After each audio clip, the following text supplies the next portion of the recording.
In this case, the court has been presented Local Government Code Section 130.908, approval of spending by certain county and precinct officers. And I believe the entire court has received a copy of the statute to review.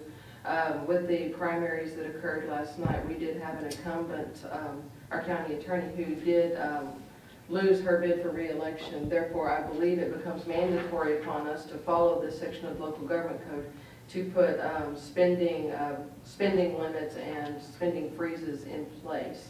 So what we need to do at this point in time and decide exactly how we want to proceed with this. I do have a recommendation that we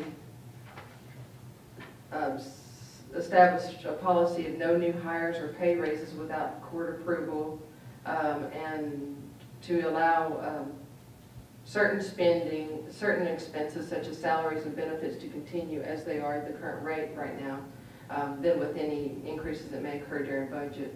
But really what we need to look at is the hot check fund, pretrial intervention fund, and then office supplies, equipment, and travel, and placing limits on those.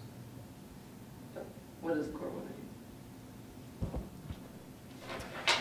Do we want, I mean, obviously I want to make sure that, you know, the day-to-day operations continue, but I don't know above and beyond salaries and benefits what is mandatory at that office. So, I mean, I guess, obviously, if supplies need to be replenished, do we want them to come to us for approval on that, or go through the auditor's office? David, what would be easiest for your office?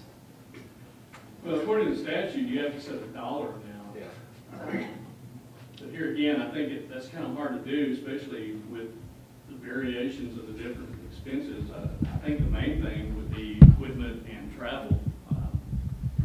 You can set that dollar amount at anything. You can set it at 0 and say everything as far as travel and equipment would have to come to the Commissioner's Court first. I think as far as routine office supplies and things of that nature that are just reoccurring as they have been for the last 3 years, I don't know where you want to set a limit on that. I mean, the office still has to function. My question would be, if the travel was approved during budget, would that still be allowable, or That would be anything above that, then we would have to okay? Yeah, of course, the hot check fund doesn't come to you for budgetary purposes, but I think the interpretation is for the purposes of this statute, you now have control over it as to prevent spending. And that is honestly my biggest concern is, as far as ordinary expenses, you know, we could go anywhere from $100 to $250. But my main concern is any major equipment purchases or major purchases out of the pretrial intervention fund, and also out of the hot check fund. And I think that includes all of the little lunches and gatherings that we seem to see lots of bills for. Well, then I'll just make a motion then that that those two funds be limited entirely without prior court approval for disbursements from those two funds, and then from the general operating fund, anything above $250 would need to come to be approved by the court outside of the normal payroll and benefits. Now, there is some payroll that comes out of both of those funds as well. Okay, then I would want to make sure that those are still allowable to be paid without court approval. So the motion is to freeze the pretrial intervention fund as well as the hot check fund, with the exception of salaries and benefits that are paid from those funds. Yes. And then beyond salaries and benefits in the general fund account, to cap that at $250 without court approval. Yes. Is that right? Okay. And they would be frozen without court approval. I mean, you can't spend it unless if they come to the court and there's something that we feel like is necessary, then we can. Right. So, for example, in the pre-trial fund, they have vehicles that have been purchased out of that fund, and so they have to buy fuel. That'd be a normal, reoccurring type expense that would be okay. Depends over 250.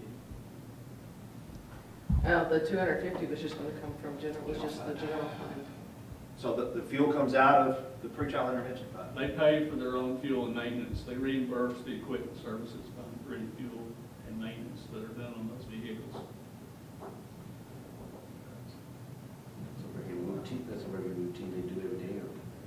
That's what I'm talking about, a routine cost, Yeah. just a normal reoccurring cost of the Lunch is officer. routine too. Just look at the history. So, I mean, if you want, we can bring, every 2 weeks, we can bring you a list of expenses for those two funds, and you say yes or no to them. I mean, you do on a pretrial fund anyway. Yeah.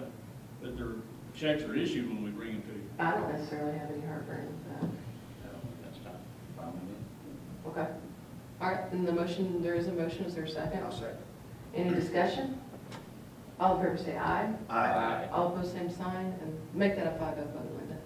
Okay? One other comment, will you be notifying the county attorney of this? I will draft a letter Yeah. to that effect. And could I be CC'd on that letter, please? Sure, you can be CC'd on the response.